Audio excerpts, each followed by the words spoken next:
Very good. Good morning, everyone. Hope you are doing well. We are excited to have you joining us for another Visit NC Partner webinar.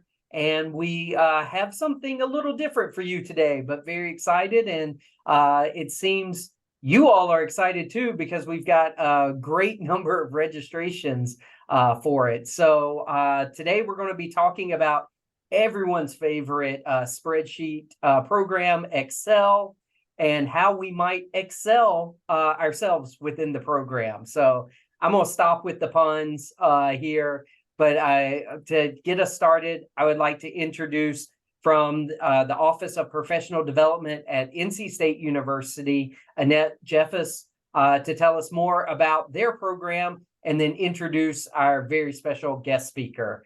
Take it away, Annette. Thank you very much, Guy. Good morning, everyone, and thank you so much for the opportunity to join your webinar today. I work in the Office of Professional Development. I'm actually the Associate Director of Customized Training. The Office of Professional Development is the non-credit professional training branch of NC State University.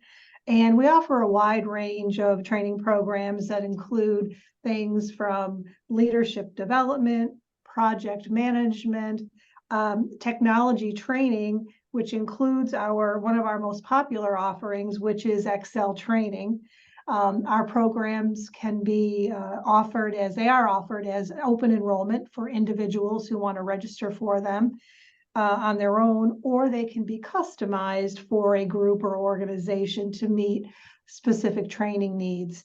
Laura Cohn, who you will be working with today, is one of our top Excel trainers at NC State, and I'm so glad that she was able to join this session and do an Excel teaser. Laura actually was on the NC State campus yesterday teaching an Excel Level 2 class, and is scheduled to teach an Excel 3 in December, on December 4th here, for anyone that might be interested. So once again, thank you so much for giving us the opportunity to be with you today, and have a great class. Thank you, Guy. Thank you, Laura.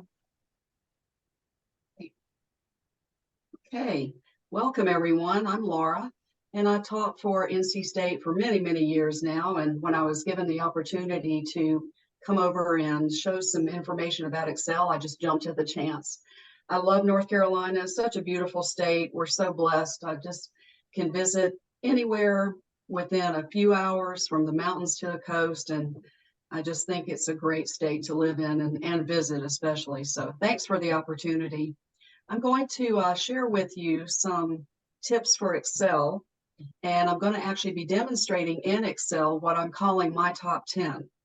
So if you're ready, I'm ready as well. Guy, is everything coming through okay on the screen? Yes, it looks great. See it. Okay, good. So far, so good. Okay, great. So everyone, just sit back and relax, if you will, and let me know if you have any questions. You can put those questions in the chat window if you want, and if I can't see them, actually, I just lost my chat window, but maybe Guy can help me and ask the questions for you. So feel free to ask as we go through. Okay, here we go. Top 10 in Excel. All right, our first one is basic design. I notice when I'm teaching that sometimes things don't work quite as well, or a lot of questions come up from people when they're unable to do basic things like sorting, formatting. So I've got some tips on the basics of Excel, and I'm going to launch into the first file. And I'm hoping you can see this on the screen as well. Guy, can you confirm that you can see the Excel screen?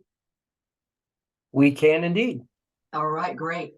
So on this file, I've got a worksheet set up, and I've got some improvements that are needed in the file in order to be able to actually use it effectively in Excel. One of the first things, which is pretty simple, is there's a main heading at the top, another subheading, but then there are headings that should be directly above the data. Let me zoom in on this a little more. Pull it over here. There we go. Okay, so the problem is that if I wanted to then rearrange or sort, we call it in Excel, this data and be able to do it effectively alphabetically by name or location or any of the columns really, I would not be able to simply because all these things are connected in the Excel worksheet. One of my favorite keyboard shortcuts in Excel is Control A, the letter A. And this is the shortcut in any Windows program, not just in Excel. So when I select a cell here and I press Control A, you can see that it's picking up on those main headings, and it really shouldn't be. It should only pick up on the headings above the data and the data itself. So blank rows are needed in this case, one here above these column headings. So when I press that Control A now, see the difference? But another slight flaw, and you can get by with this in the latest versions of Excel, but not always, is this particular heading says employee code. I see the paintbrush is in the way. Let me just verify my choice there. But the headings are in 2 cells, and it's better to have your headings just in 1 cell each. So to eliminate that, I'm just going to delete this row and pretend like I typed in location code in the first one and then employee code, because another problem is you should not have headings that are duplicated above your data. So I think I will change this one and call it location code. Now, I don't want to make the column wider.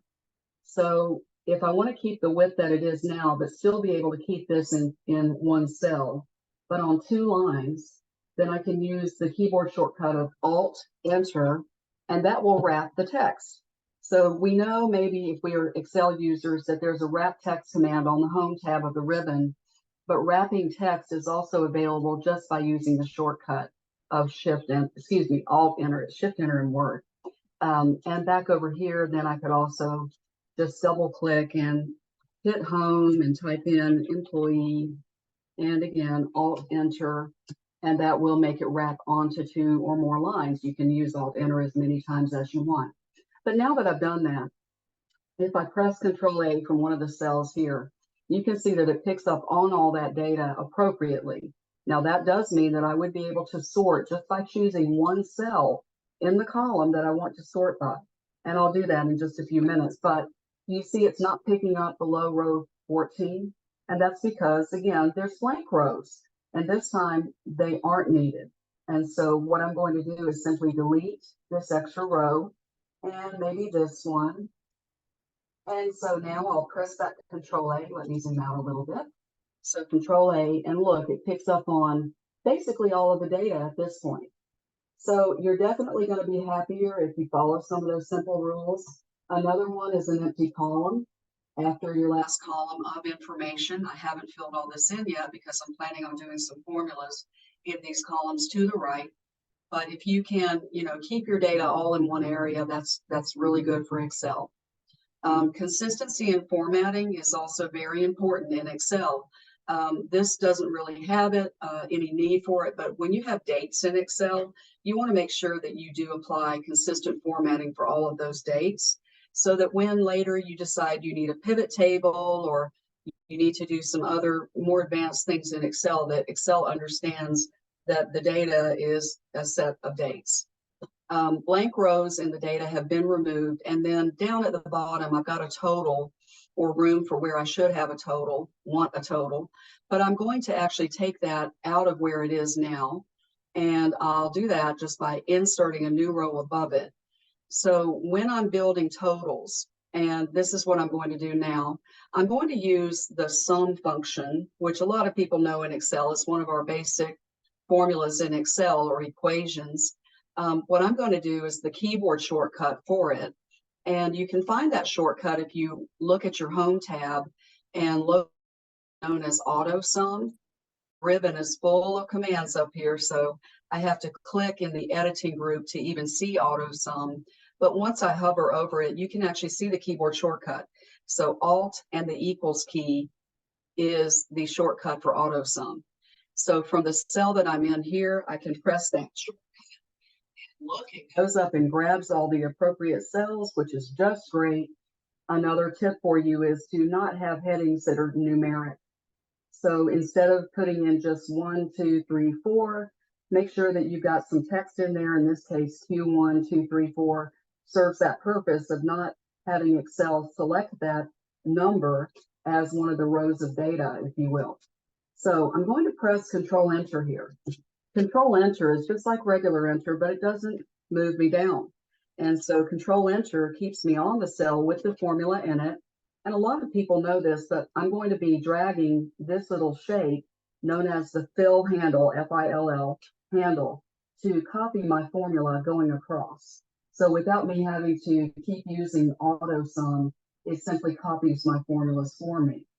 Now, when we start working with formulas, it is also always a good idea to proofread your formulas and make sure they're accurate. I mean, accuracy, I think, is more important than formatting and making things look good in Excel. And I'm sure you feel the same. So when I want to proofread a formula, I can look in the formula bar, which is above the data, or I can double click the cell and look at it there. But I tell people, usually I kind of would not suggest double clicking to look at the contents of a formula. And I'm going to show you why right now. I'm clicking away and see what happened. Oops, I accidentally wound up changing my formula and I don't want that. So remember that when you are editing a cell, you can always back out of the editing, not necessarily by using undo, but simply by pressing escape. So if I press escape here, it takes me back to where the formula was before I even double clicked in it. So you can do the same thing if you accidentally rest something on your keyboard and you begin typing in a cell by accident, and then you say, oops, you can just hit escape and you're back out again. Anyway, I was talking about proofreading formulas, and I want to show you this. I'm looking at all of the formulas at one time, okay? And I'm going to put the keyboard shortcut on the screen so that you can see it, but it's the Control key and the tilde key. And the tilde key is directly below the escape key on most people's keyboards. So it looks like that. Control tilde will show all formulas on your worksheet. And then it will also hide all the formulas when you press that shortcut again. So it's actually a toggle. And it's really nice to be able to see everything all at once. And if you click just one time on a formula cell, you can actually see the cells that it's using, okay? So those are some quick tips on basic design that I wanted to share with you. Do we have any questions on this point? I'm going to move on. Okay, I'll move on to navigating. Many times in Excel, we have lots and lots of data. I mean, you have a million rows in an Excel sheet, and a lot of us are going to deal with more than just, 10, 15 rows. So what I want to do is give you some good ideas for how to move around using your keyboard, and they all involve basically the Control key. And I just pressed, they're on the screen for you, but I just pressed Control Home, and you can see that I'm now in A1. And the opposite of home is end. So if I hit Control END, then I'm on the last used cell of my worksheet, which is really handy. I'm also going to use just keys to navigate within a column. Let's say that I want to go to the beginning of the row that I'm in, which is 4663. If I press just the home key alone, then I will be at the beginning or the end. If I simply press the end key, doesn't work quite the same though. The end key doesn't take me all the way over to column XFD. Yeah, because that kind of doesn't make sense. Most of us are never going to use that last row or that last column. So end doesn't necessarily work. Control, though, remember, will get you to the end of your data. Let me do Control Home again. So a few others, Control and the arrow keys.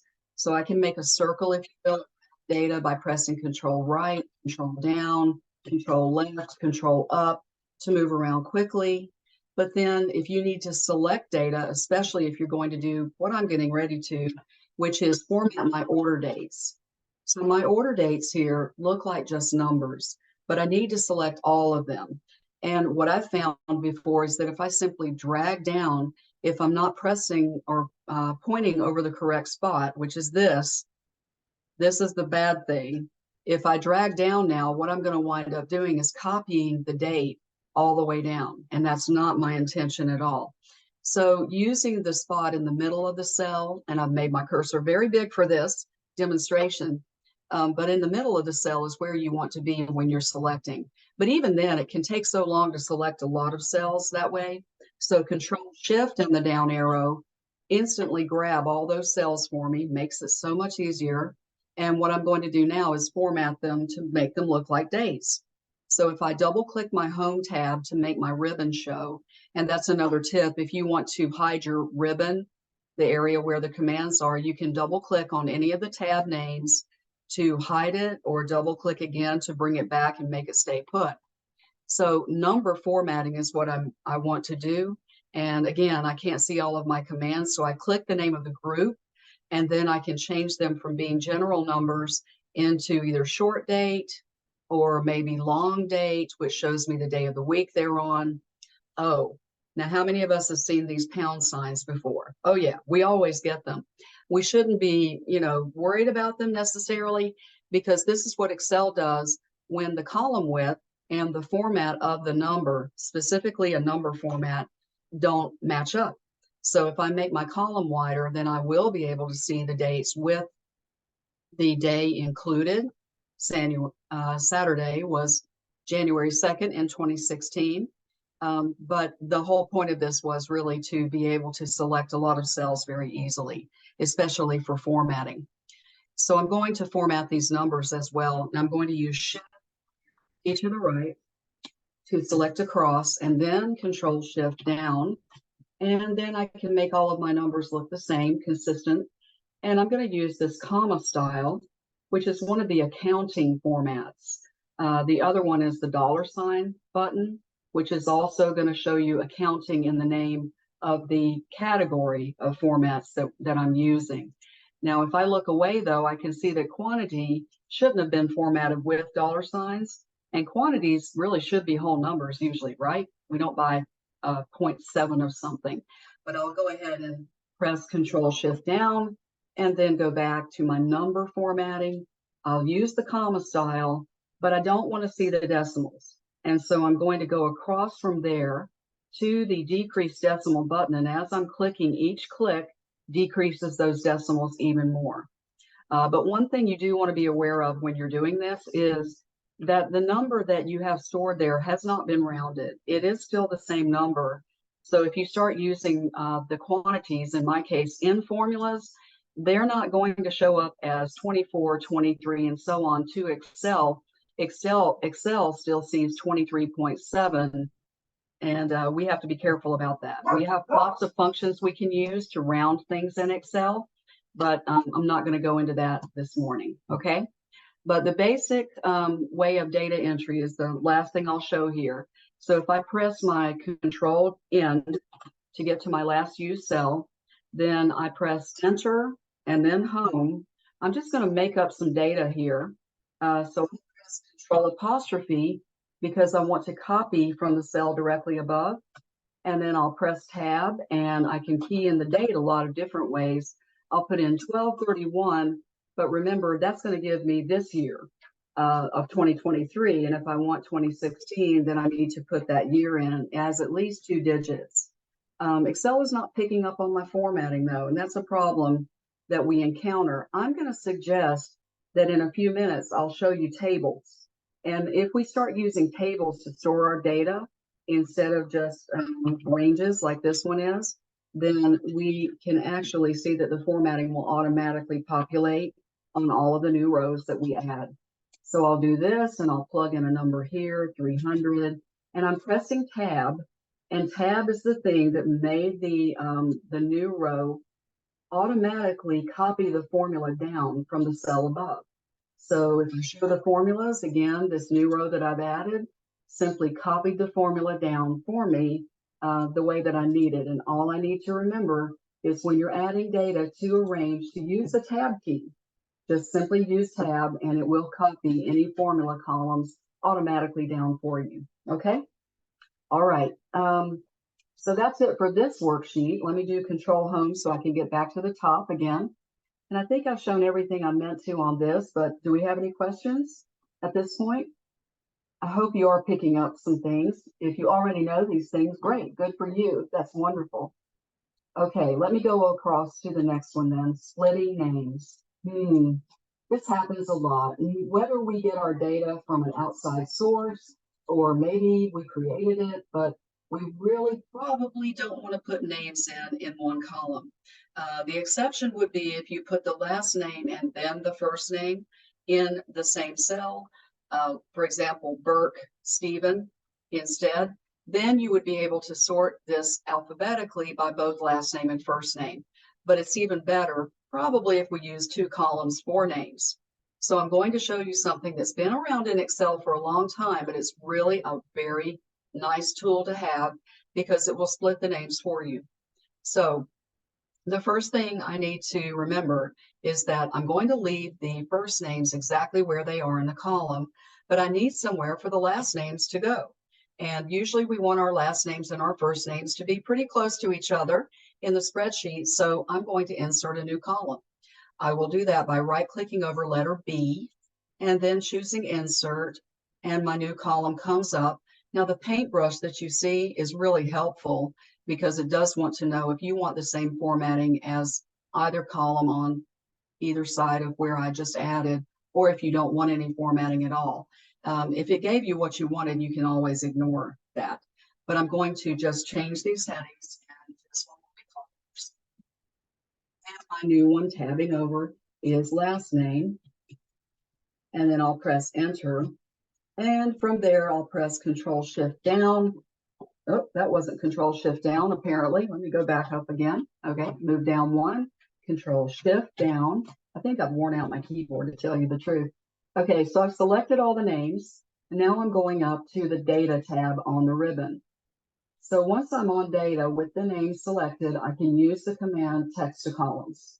And text to columns can be used for either data that should be split fixed width, which would mean, okay, I have these office locations and I want to split them into 3 columns, but every single one of the locations has to be exactly 3 characters in order for that to work. So that if I had one that was 4 characters, it might not work as well, but fixed width does mean that.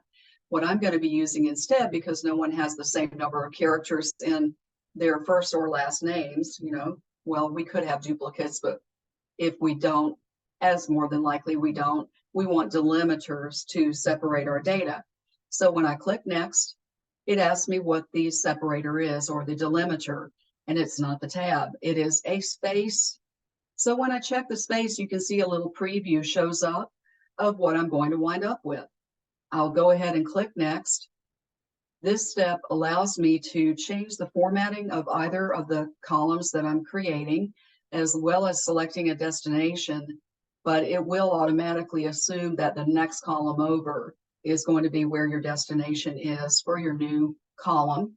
So I'll click next again and finish, and there we go. I've got all my names split up successfully. So it's such a great tool, text to columns on the Data tab. Now that I've got them split up, I do want to sort my data and show you just how easy it can be as long as your data is set up the way that we discussed earlier. So if I take a zoom out on this and I just press Control A from any cell in the middle, you can see that it's picking up on all the data. So Excel can sort your data from like about 4 or 5 different commands, including ones on the Data tab here. But I like to use Excel sorting just by going and doing it 1 column at a time. But what I'm going to wind up doing is going to the least important sort first. So in other words, I want it listed by department primarily, alphabetically, but within department by last name, and then within that by first name, okay? But where I'm starting is the first name column. So I'm going to right click over any one first name. Remember, you don't want to sort the column. That would not be a good thing to do. You want to sort by the column. So I'm right clicking on one of the names. I'll choose the sort command and I'll say sort A to Z. So it just rearranged all that data. Now it's listed alphabetically by first name. Repeat for the last name. I right click, I go to sort A to Z. There we go. So if any people have the same last name, now they will be listed by their first name. And the final sort is by department, which is the most important sort. So again, A to Z. So accounting is the first department. Within accounting, they're listed alphabetically by name, and if necessary, by first name. So I know that's a little different from going up to this command, or you can right click and choose sort and custom sort, which is the same thing. So with this, we get a dialog box we can use for sorting. And it's only going to remember the last thing that I did if I'm using that right click method. But you can see here, so if I repeat what I just completed from this dialog box, just to show you, I won't have any difference, but I'll say by department, then by last name, then by first name, all alphabetical. Remember, Reva Cargo in accounting is the first person. So when I click OK here, nothing's different. So you can go a lot of different ways, but if you keep sorting more and more and more, Excel remembers how you sorted the last time, and it will use that as the tiebreaker for any more sorting that you do. Okay. All right. So that's some basic tips on creating spreadsheets. And I'm going to move on to my next tip because, wow, I've only done number one. Ooh, so I better get moving. Let me close this out and I won't bother saving it. Okay, so that was designed for common tasks. Okay. Now my second set of tips is on formatting. So when I open up this file, I will not repeat what I've done. However, remember, we've already discussed that to save room on your screen, the best idea for column headings is not to make them so wide that don't use width that you don't really need. For example, pay scale code. That heading is so much wider than it needs to be for the data underneath it that I would suggest wrapping the text here. There is a command on home that we can use instead of using the alt enter that I showed earlier.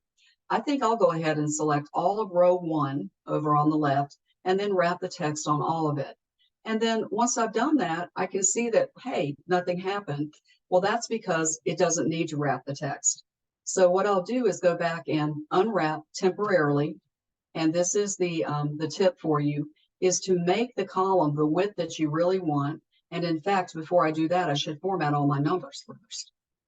So let me do that first. And I'll just say, okay, I want these to be comma and maybe just 1 decimal showing. So now that I've done that, I really don't need that much room on my column heading.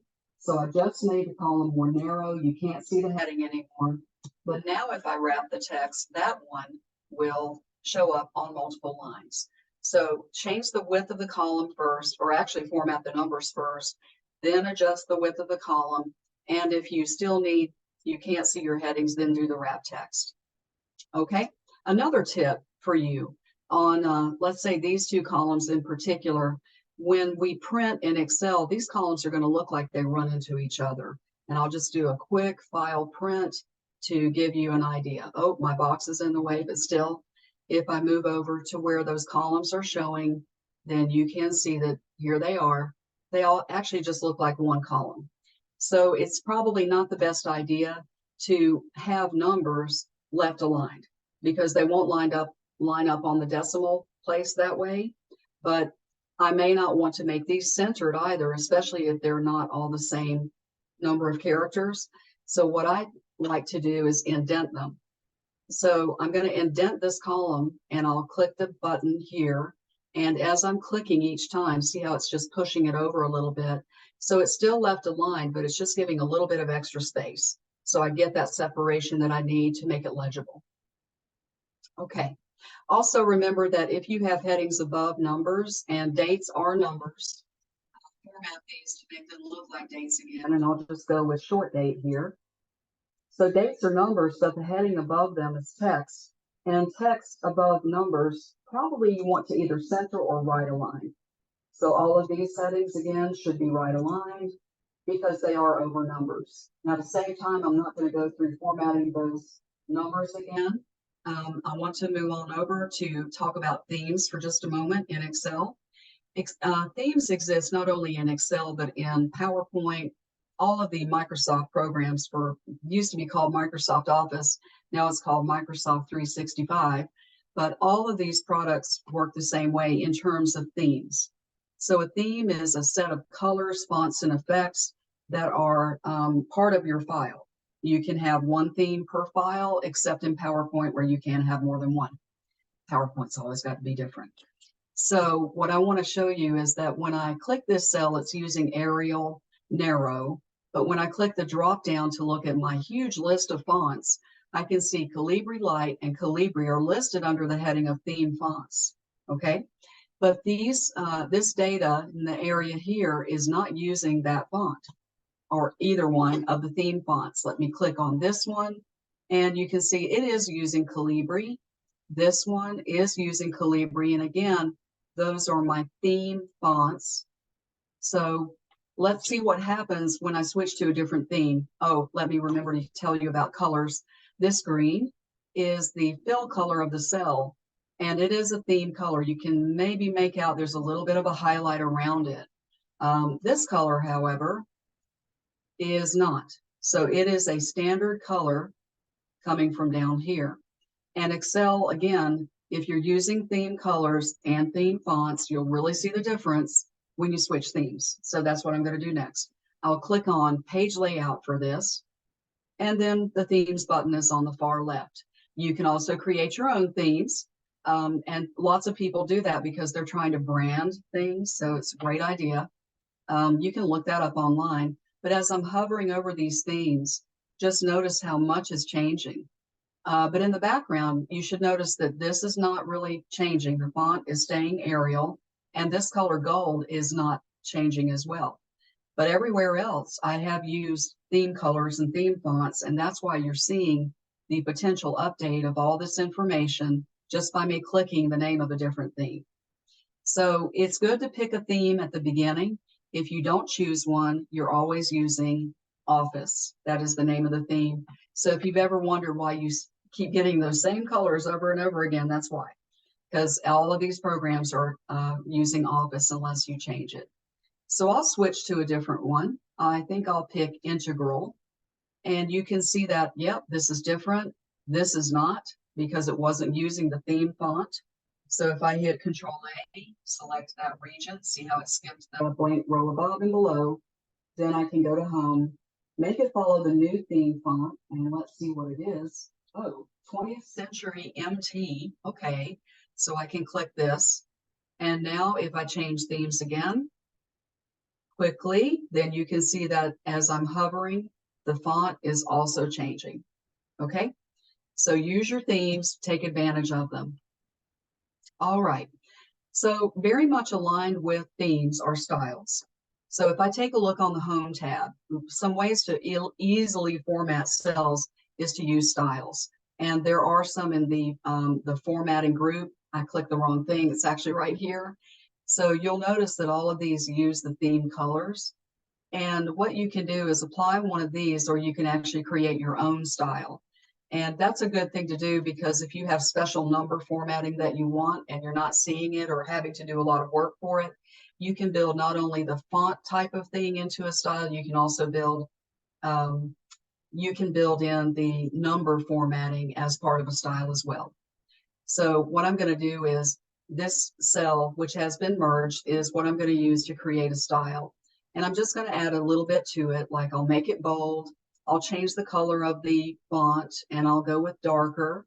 I'm using theme colors, and I'm going to make a lighter background, of course, because I need the contrast. And what happened to I changed the wrong thing. Hello. All right, let me use this for the text, and I want to use something really light. There we go. So that's going to be my style. So I can click Cell Styles, New Cell Style. It already knows everything I've done. So all I have to do is give it a name. I think that's what I'll call it. Okay. Now the thing that I always forget is to apply it. So when I click Cell Styles, I need to find my style and my heading. I applied it to this cell. I'm going to apply it to this cell and my heading. And then I decide I don't like it. So we can format paint. That's one of the things I wanted to show you. But what I can also do is simply modify the style. So watch how easy this is. If I go into Cell Styles and then I right click over my heading and choose Modify. So remember, I've used it in two places, top row and down here. Then I'll go into Format and quickly change the fill color, let's say, and I'll use this. And then I'll also maybe change the font color, because I need it to work together.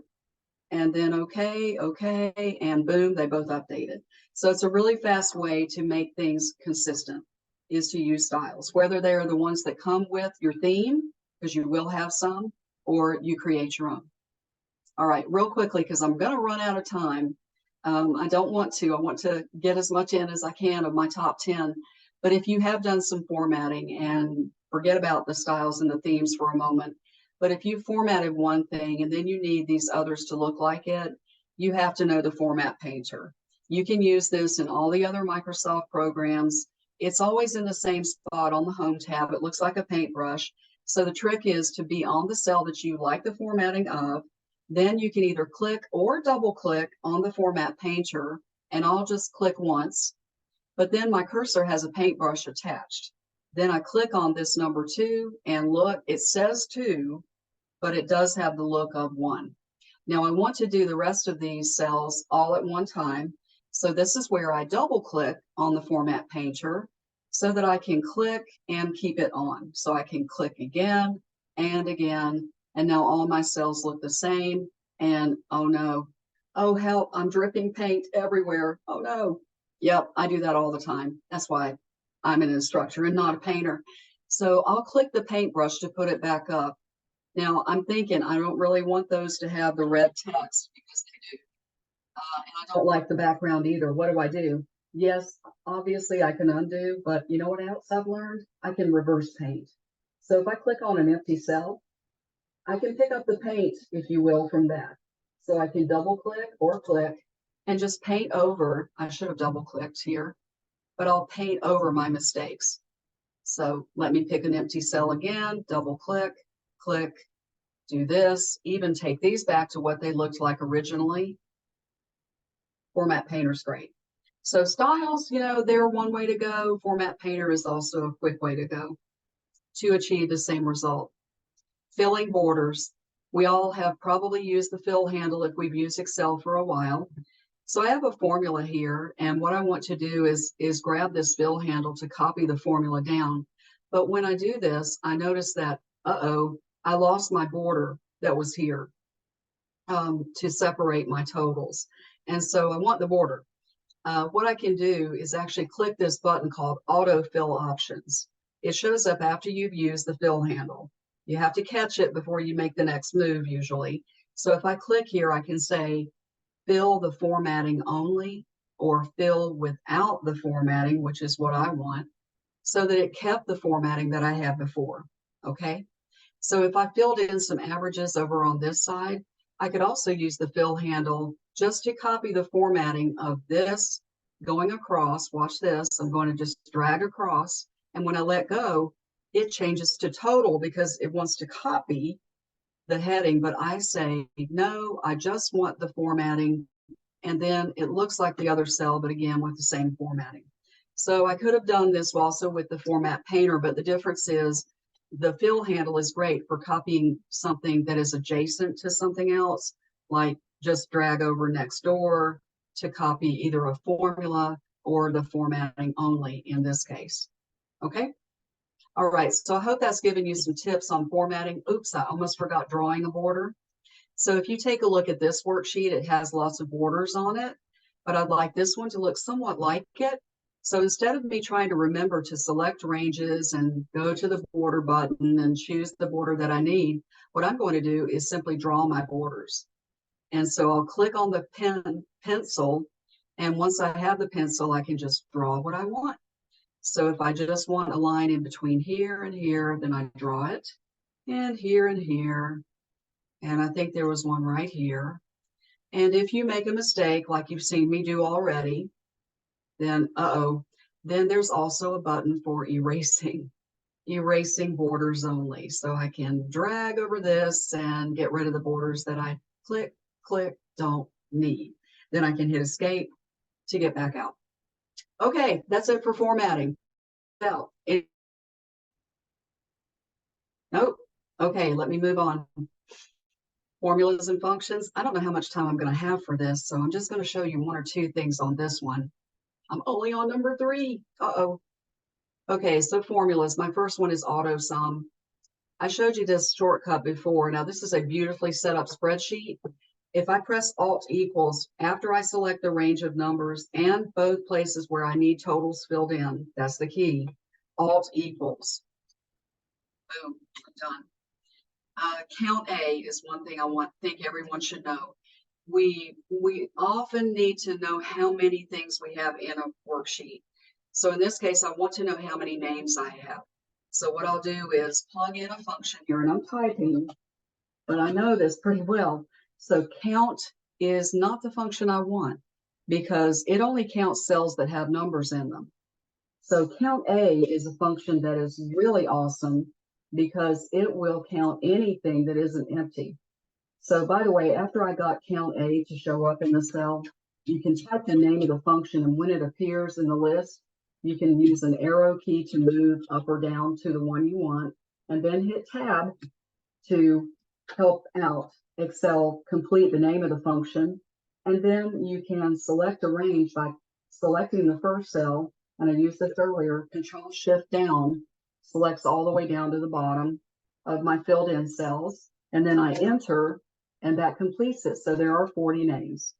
But if I had used the function that shows up on the AutoSum command, it would not work.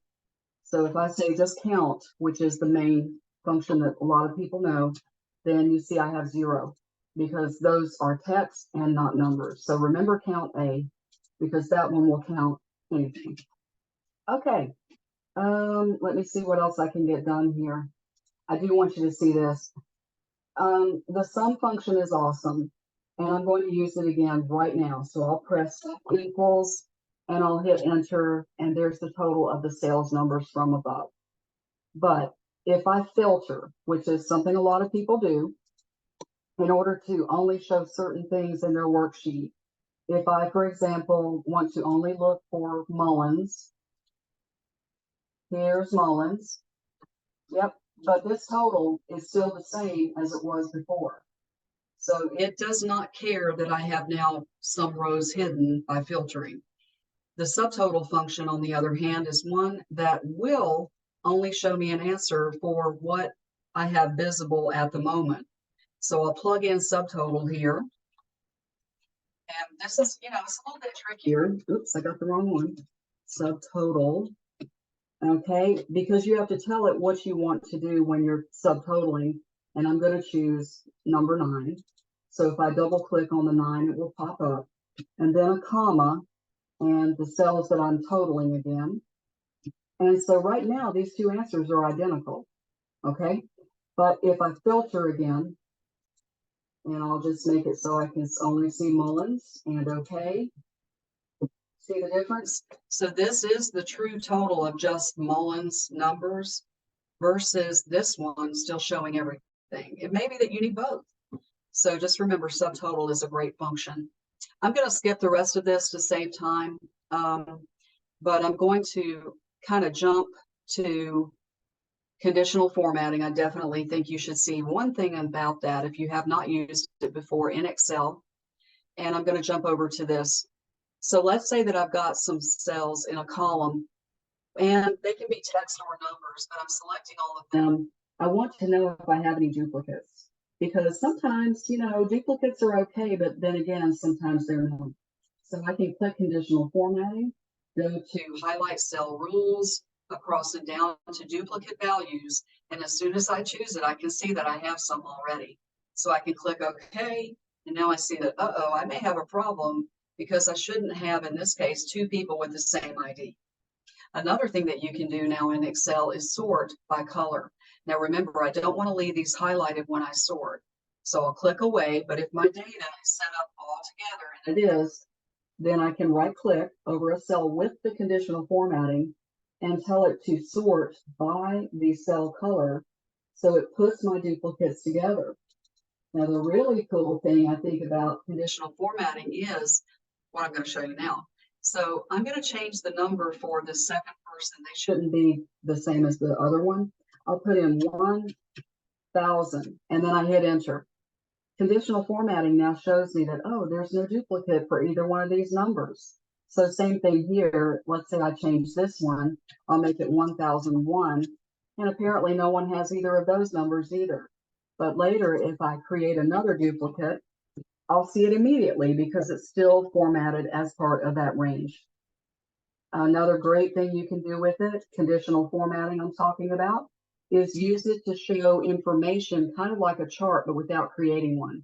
So I've just selected all these salary figures. If I use conditional formatting, I can show data bars, for example. And if you can see in the background, the larger the bar, the higher the number. You can show these as icons and other things too. But one of the things I really like to do, especially with sensitive information, is to go into the section called Manage Rules and edit the rule that I've created and tell it to show the bar only. So when I simply check that box and hit OK, I can still compare the salaries, but I don't have to actually see the numbers to get that comparison. Okay, so look into conditional formatting if you need it. I'm going to save time here and just move on. All right, how are we doing out there? Any questions?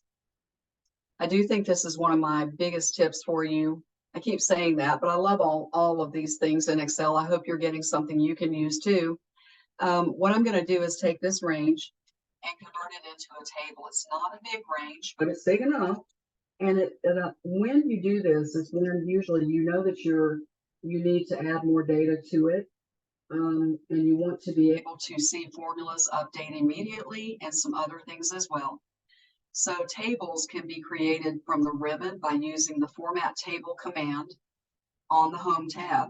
And a lot of people, I too think that, wow, I love these colors, so let me pick one.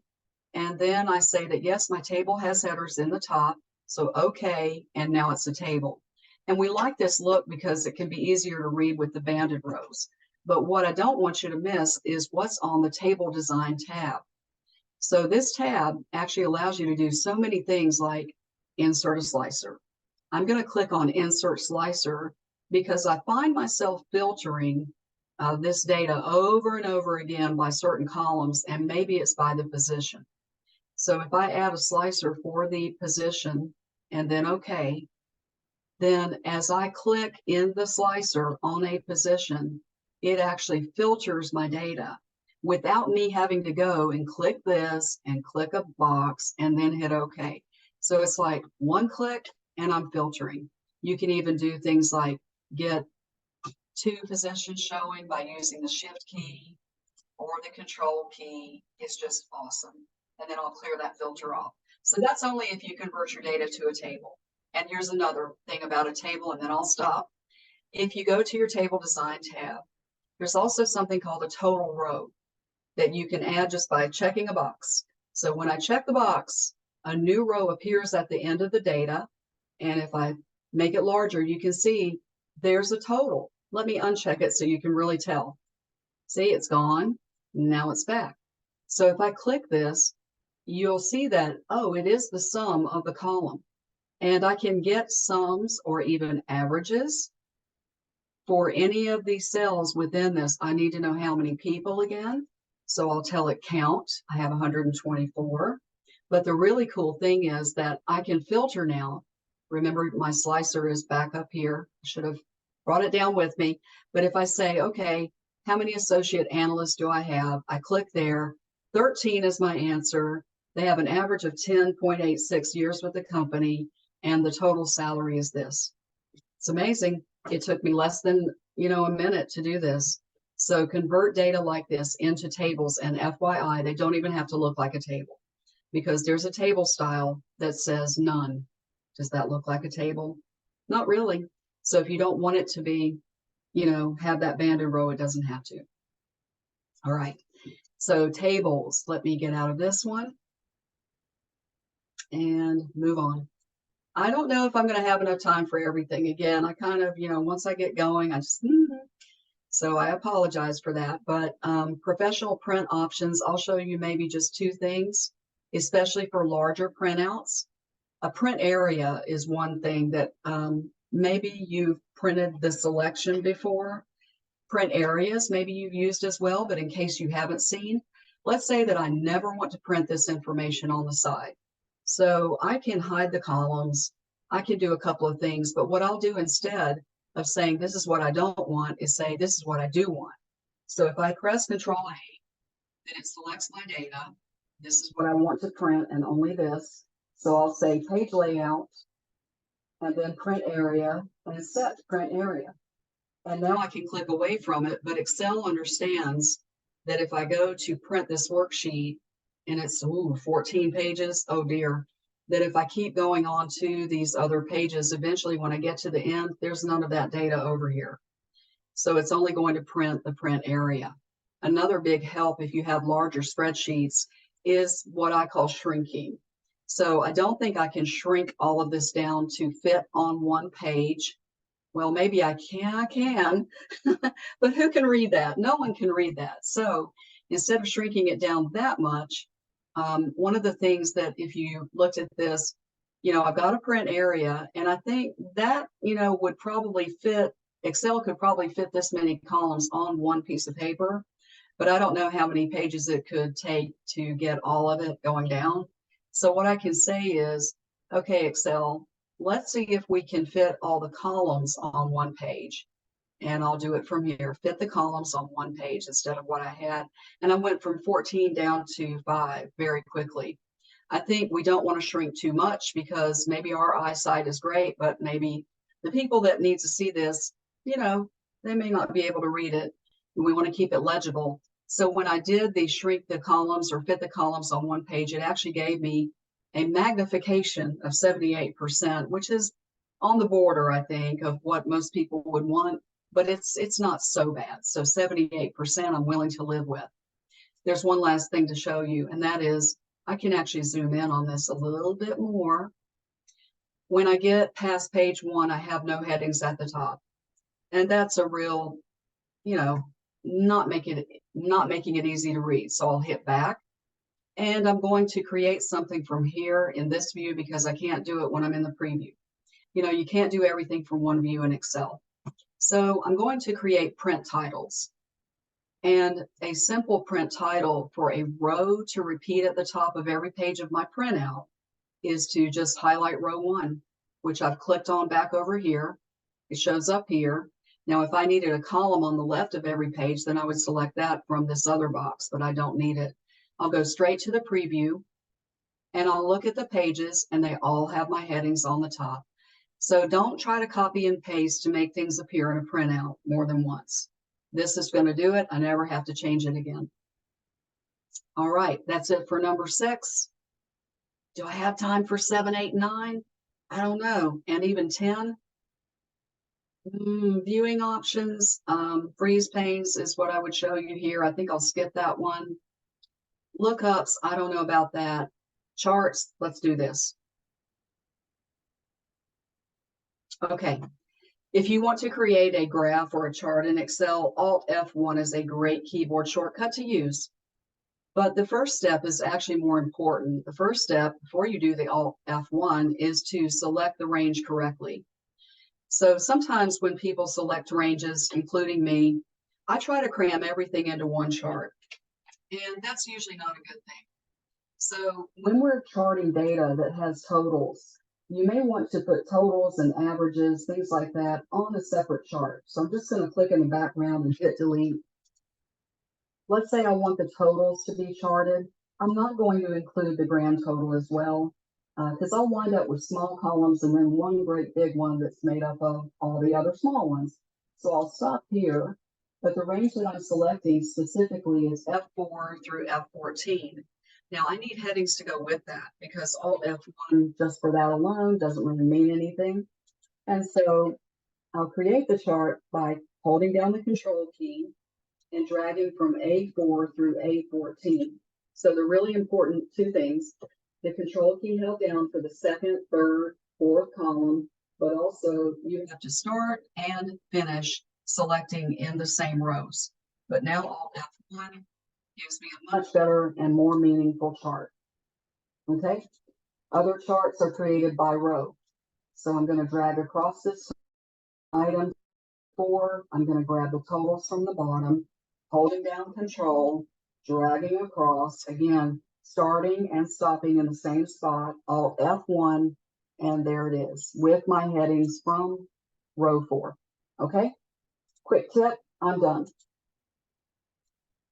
Now, last but not least, pivot tables. If you've never used them before, please try them out. Pivot tables are what we use to get totals from data and without doing it in the data, because trying to create totals within a set of data can be a dangerous thing. You can wind up ruining your data. Trust me, I know. So I'm going to take this range of data and insert a pivot table from it. But let me just tell you what I'll do. I want to know the total sales for each region. Okay. So I need Excel to find all the Northeast rows wherever they are and add up all the total sales. And then maybe I'll try another one. So I click insert from one cell. I go to pivot table.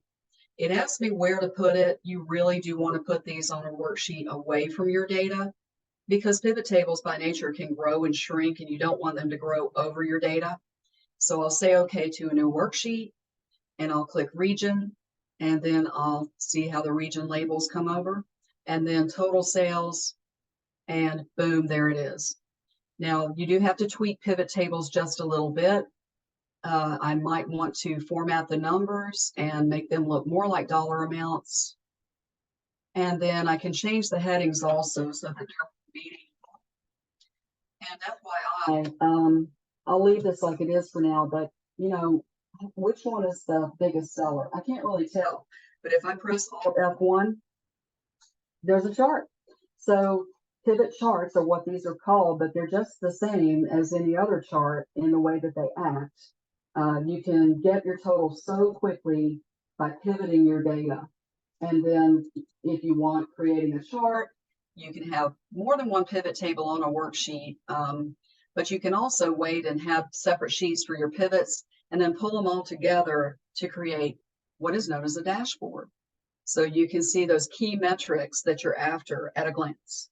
And it's really not that hard once you learn how to do pivot tables. You can't possibly hurt your data from within a pivot table, so don't worry about that. See, I'm trying to type and it won't let me do it. So learn more about pivot tables and use them. They're awesome. Now I'm just about out of time, so I'm going to close this.